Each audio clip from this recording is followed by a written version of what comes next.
하나님께서 오늘 우리들에게 허락하신 말씀은 구약성경 이사야 6장 8절의 말씀입니다.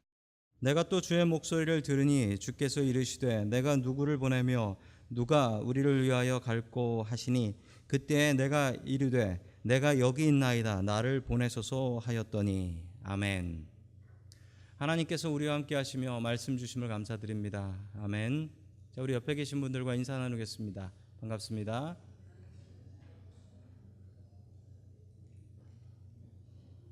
자, 오늘 종의 자세라는 제목을 가지고 하나님의 말씀을 전하겠습니다. 저는 유대인이 아닙니다. 저는 레위인도 아니고, 그래서 저는 당연히 구약 성경에 나오는 제사장이 아닙니다. 종종 목사를, 개신교 목사를 구약 성경의 제사장하고 연결하려고 하는 시도들이 있는데 그건 완전히 잘못된 생각입니다. 우리 개신교에서 제일 중요한 신학은 만인 제사장설이라는 신학입니다. 교파가 달라도 이 신학은 다 공통적으로 가지고 있습니다. 만인 제사장설, 즉 모두가 다 제사장이라는 사실입니다. 저도 제사장, 여러분들도 제사장입니다.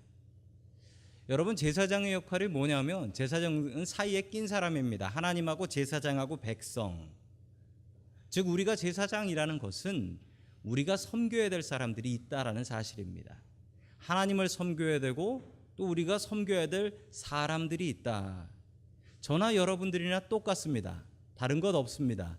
그냥 교회에서 하는 일이 다를 뿐이지 하나님 앞에서는 저나 여러분이나 모두 다 똑같은 종이라는 사실입니다. 오늘은 저희 교회에 종을 세우는 날입니다. 2명의 원로 장로님과 3분의 시무 장로님을 세우는 날인데, 여러분, 그래서 이 설교가 오늘 준비되었나 생각하지 마십시오. 왜냐하면 오늘 이 말씀은 우리 모두에게 주시는 말씀이기 때문에 그렇습니다. 우리 모두는 종입니다. 자, 종으로서 어떻게 살아가야 되는지 오늘 하나님의 말씀을 통해서 우리의 삶의 답을 찾기를 원합니다. 첫 번째, 하나님께서 우리들에게 주시는 말씀은 하나님의 일에 자원하라라는 말씀입니다. 하나님의 일에 자원하라. 지난 봄에 한국에 잠시 다녀왔었는데 한국에 갔을 때 저를 좀 도와준, 차 태워주고 뭐 이것저것 좀 도와준 친구가 있습니다. 그 친구가 차를 타는데 그 차가 되게 오래된 차예요. 15년 된 소나타 하얀색입니다. 근데 너무 오래 탔더니 차 뒷범퍼가 다 벗겨져 버렸어요. 이것을 너무 안타깝게 여겼던 새벽기도 나오시던 권사님이 계셨는데 너무 안타까워서 새벽기도 마치고 목사님께 이렇게 말씀하셨어요. 목사님의 고물차 타는 게 너무 마음이 아프고 목사님 차 뒷 범퍼 페인트 벗겨진 게 정말 너무 마음이 아프다. 그러면서 말을 이어가셨는데, 그래서 목사님, 답이 뭐가 나올까요? 제가 집에 담벼락에 칠하고 나면 흰 뺑기가 있어서 그 뺑기로 똑같이 감쪽같이 칠해놨습니다 라고 얘기하셨습니다. 나가보니 예전보다 더욱더 흉하게, 뭐 저 태우러 나온다고 나왔는데 제가 범퍼가 왜 이래? 라고 하니까 권사님이 칠해 주셨어 라고 하시면서 그 목사님이 기뻐하셨습니다. 왜 기뻐하셨냐면 보기는 흉한데 권사님의 사랑이 느껴져 라고 하며 기뻐했습니다. 여러분, 오늘 성경 말씀 이사야는 성경의 선지서 중에 가장 깁니다. 가장 길게 활동했던 선지자입니다. 그리고 대선지서라고 하는 선지서의 가장 긴 선지서가 이 이사야의 책입니다. 이사야가 성전에 있었을 때의 일입니다. 이사야가 성전에 왜 갔냐면 우시야 왕이 죽었을 때라고 6장 1절에서 설명이 나옵니다. 우시야가 죽었다라는 말이 뭐냐면 성경에 우시야는 나쁜 왕으로 나옵니다. 나쁜 왕은 맞습니다. 하나님을 잘 섬기지 않았으니까요. 그런데 그가 왕이었을 때 이스라엘의 군사력은 무척 많이 높아졌습니다. 왜냐하면 이 우시야는 신형 무기들을 이용해서 주변에 있었던 나라들을 기를 죽였던, 그래서 평화를 이뤘던, 어떤 면에서는 백성들 측면에서는 훌륭한 왕이었습니다. 그런데 이 왕이 죽었다라는 것은 하늘이 노래질 일입니다. 하늘이 노래질 일이에요. 이 하늘이 노란 상황에 이사야는 교회로 갔습니다. 그리고 성전에 가서 하나님 앞에 기도를 했습니다. 자, 그때 하나님께서 이사야에게 나타나서 이렇게 말씀하셨습니다. 우리 이사야 6장 7절 말씀 같이 봅니다. 시작. 그것을 내 입술에 대며 이르되 보라 이것이 내 입에 닿았으니 내 악이 지하여졌고 내 죄가 사하여졌느니라 하더라. 아멘. 이사야는 성전에서 하나님의 영광의 모습을 보게 됩니다. 그리고 천사들이 와서 제단 숯불을 꺼내서 이사야의 더럽고 부정한 입을 숯불로 깨끗하게 만들어 주었습니다. 그러자 하나님께서 이렇게 말씀하셨죠. 우리 8절의 말씀을 같이 봅니다. 8절입니다. 시작. 내가 또 주의 목소리를 들으니 주께서 이르시되 내가 누구를 보내며 누가 우리를 위하여 갈꼬 하시니 그때 내가 이르되 내가 여기 있나이다. 나를 보내소서 하였더니 아멘. 하나님께서 이사야에게 나타나셨습니다. 이사야가 성전에 있을 때 다른 사람 아무도 없을 때 그때 하나님께서 이사야에게만 나타나셨습니다. 그리고 입이 부정하다고 하니까 입을 깨끗하게 만들어 주셨습니다. 이제 이사야를 하나님의 종으로 사용하실 것 같습니다. 그런데 하나님께서 무엇이라 말씀하는지 한번 보십시오. 이렇게 준비를 가득 했다라고 한다면 이제 무슨 얘기를 하시겠습니까? 하나님께서 이사야야 내가 나를 위해서 좀 일을 해줘야겠다. 내가 나의 종이 되어야겠다 라고 하실 것이 분명한데 하나님께서는 그렇게 말씀하시지 않으셨습니다. 뭐라고 말씀하셨나요? 내가 누구를 보내며 누가 우리를 위하여 갈꼬 걱정하면서 이사야 앞에서 서성이기 시작하셨습니다. 여러분, 하나님께서 일하시는 방법이 이렇습니다. 하나님께서는 억지로 하기 싫은 일 시키시지 않습니다. 하나님께서는 자원하는 심령을 원하십니다. 여러분, 종은 자원합니다. 주인이 종에게 부탁합니까? 여러분, 종은 자원합니다. 여러분, 스스로 자원해서 일합니다. 여러분, 세상에서도 마찬가지입니다. 회사 다니는 사람들이 이거 누가 할까라고 할 때 자원하는 사람이 인정받습니다. 그 회사에서 인정받는 사람은 그 일 제가 하겠습니다라고 굳은 일 싫은 일 자원하는 사람이 복받습니다.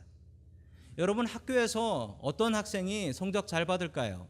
이건 누가 풀까라고 하면 제가 하겠습니다라고 손들고 하겠다는 학생이 좋은 성적 받습니다. 여러분, 세상에서도 그런데 하물며 주님의 일 하는데 그렇지 않겠습니까? 여러분, 종은 자원합니다. 주인은 종에게 부탁하지 않습니다. 우리는 종입니다. 스페인의 어느 할머니의 이야기입니다. 2013년에 있었던 일인데요. 평생 한 교회를 다니셨습니다. 평생 한 교회를 다녔는데 스페인에 있는 교회들도 교인들이 없고 교회가 문을 닫고 이런 일들이 흔히 있다고 합니다. 교회에 교인도 없고 돈도 없고 그래서 자기가 제일 좋아하는 예수님 그림이 있는데 그 예수님 그림이 햇볕을 받아가지고 그림이 다 이렇게 벗겨진 거예요.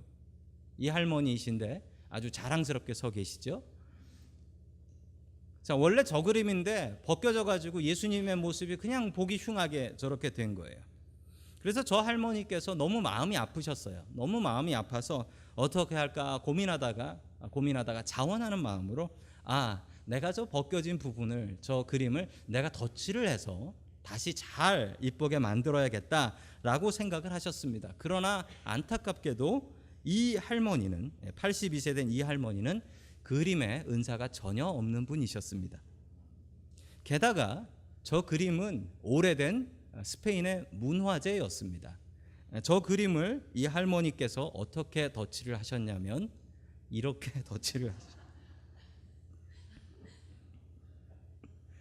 저 그림이 문화재라서 이 할머니가 고소당할 뻔했어요.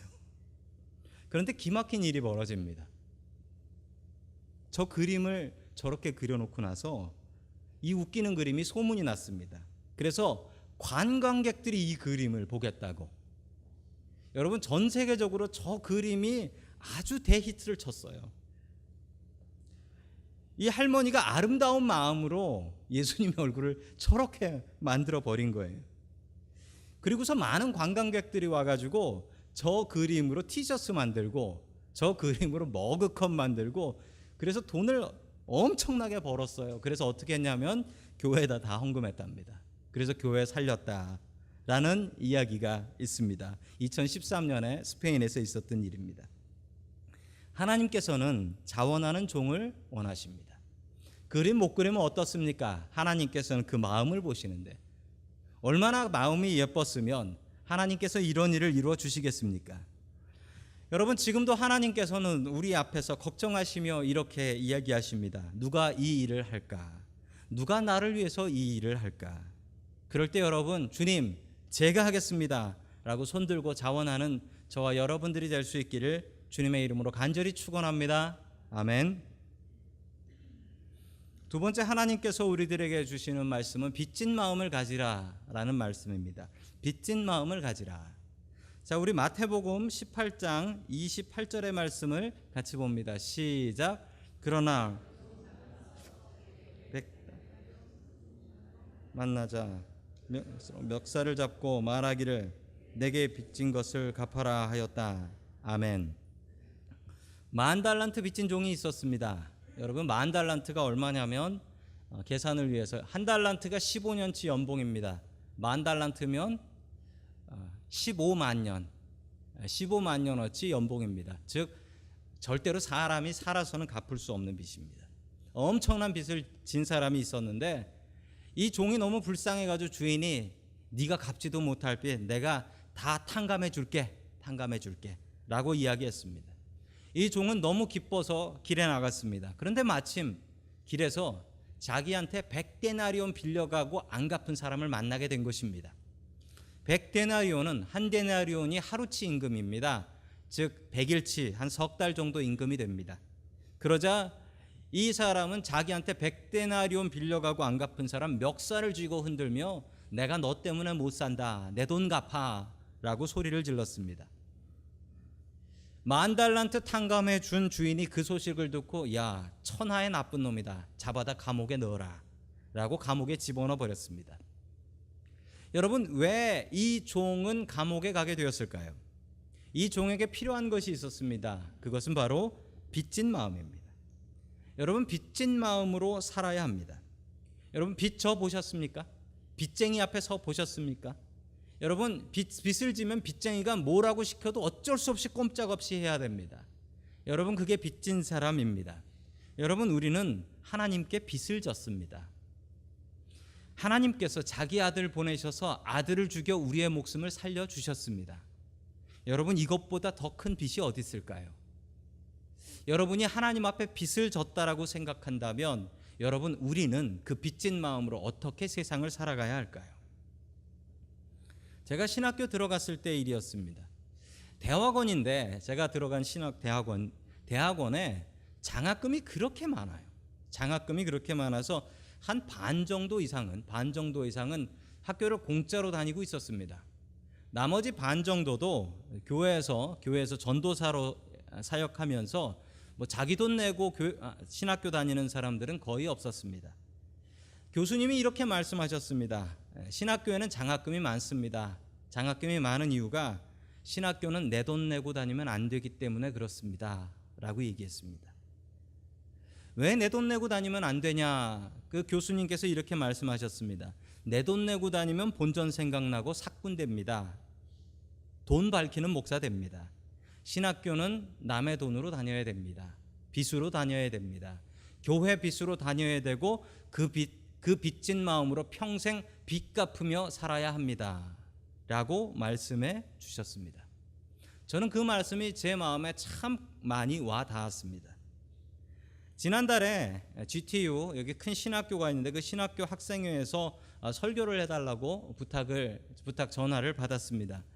설교를 해달라고 부탁을 하는 것은 제 설교가 은혜가 되어서 부른 것이 아니라 찬조금 가져오라라는 이야기입니다.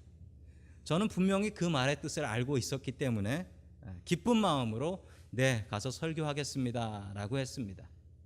설교보다 더 중요한 것이 그분들에게 찬조금 가져가는 것이었기 때문에 당회에서 잘 상의를 해서 찬조금 들고 가서 신학생들에게 드렸습니다.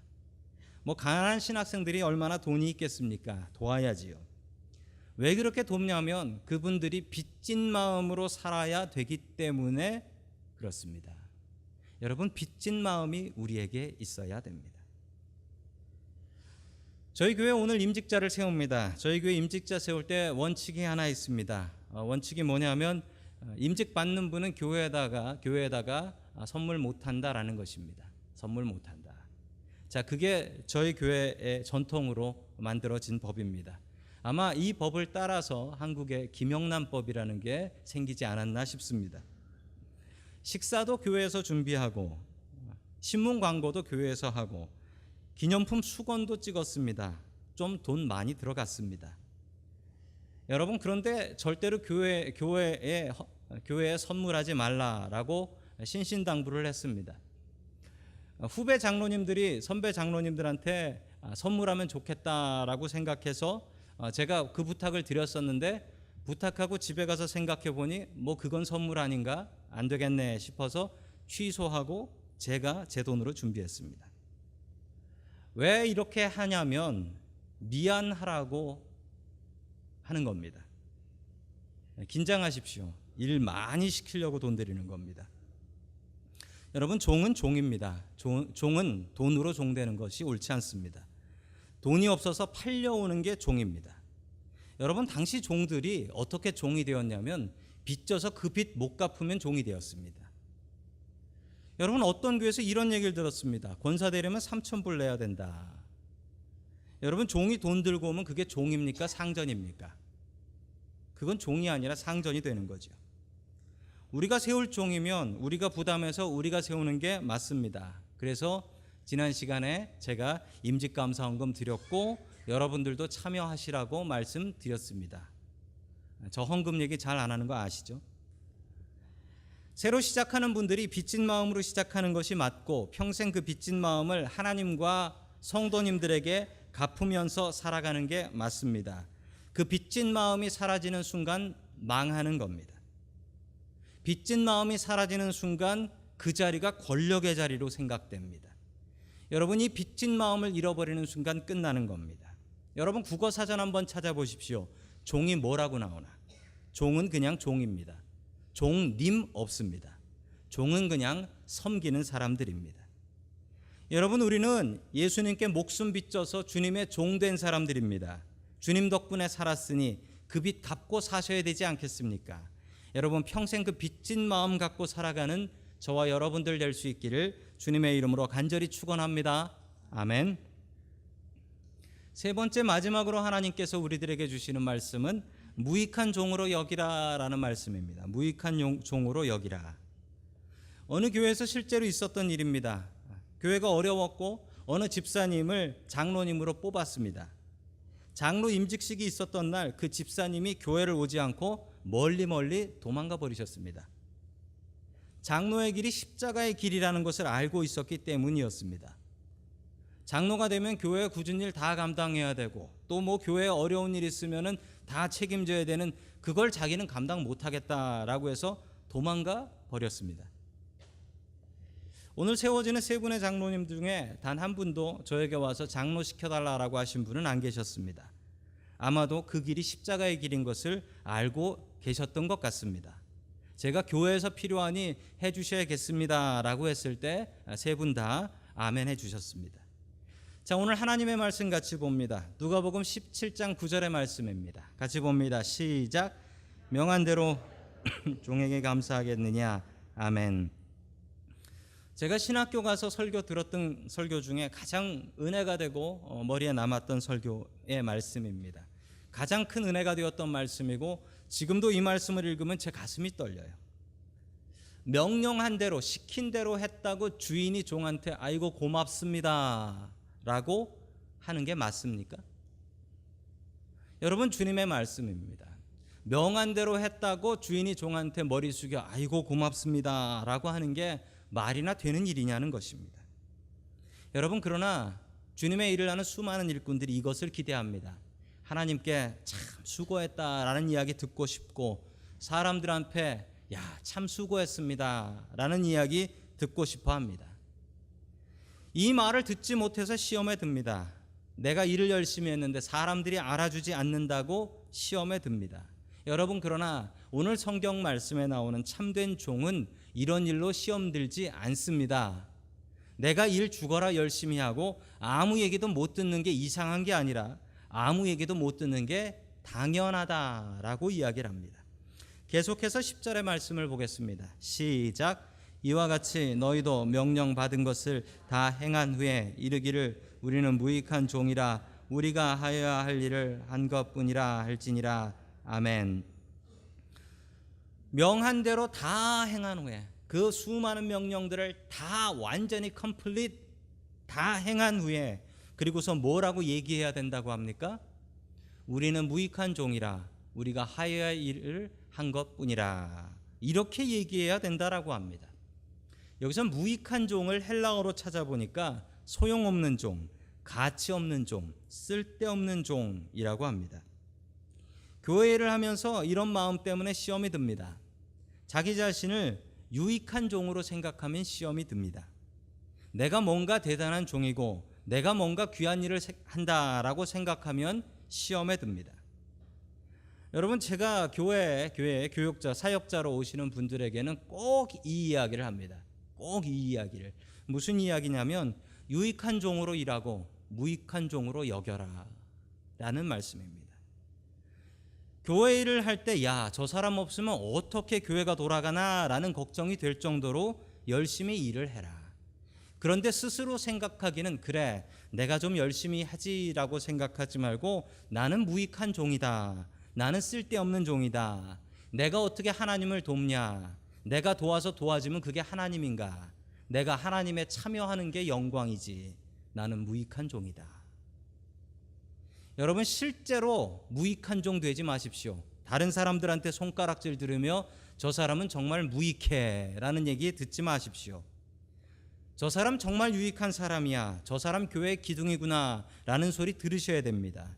여러분, 그러나 스스로 마음속으로 생각하기는 나는 무익해, 내가 무슨 하나님의 일을 하나, 내가 도와서 도와주면 하나님이신가, 하나님이 내 도움이 필요하신 분인가, 내가 하나님의 일에 참여하는 게 영광이지, 쓰임 받는 것에 감사하며 살아야 하는 것입니다. 여러분, 우리는 모두 다 종입니다. 어떤 사람은 돈의 종으로 살고, 어떤 사람은 명예의 종으로 살고, 어떤 사람은 성공의 종으로 살아갑니다. 여러분, 그러나 그 어떤 종이 되어도 행복하지 않습니다. 여러분, 종은 주인 잘 만나면 인생 펴는 건데, 여러분, 주인을 바꾸십시오. 그 주인이 하나님 되셔야 합니다. 우리의 삶의 주인을 하나님으로 모시고 살아가는 저와 여러분들 될 수 있기를 주님의 이름으로 간절히 축원합니다. 아멘.